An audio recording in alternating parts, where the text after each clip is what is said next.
নুরানি প্রথম শ্রেণীর আজকে তোমাদেরকে বাংলা বানান শিক্ষা দেব। বাংলা বানান সবাই দেখতে থাকো। প্রথম আকার দিয়ে বানান শিক্ষা, সবাই দেখতে থাকো। প্রথম লিখতেছি বয়াকার বা, উচ্চারণ করছেন বয়াকার বা।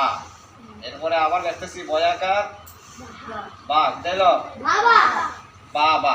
কি শব্দ হয়েছে? বাবা। এরপরে লিখতেছি দাদা, দয়াকার দা, দয়াকার দা, দিল দাদা, দয়াকার দা, দয়াকার দা, দাদা। কটা শব্দ রয়েছে এখানে বানান? দুইটা শব্দ রয়েছে। আমি আরেকটা শব্দ লিখতেছি মামা, ময়াকার মা, ময় আকার মা, ময় আকার মা, ময় আকার মা, মামা, মামা, ময় আকার মা, ময় আকার মা, মামা।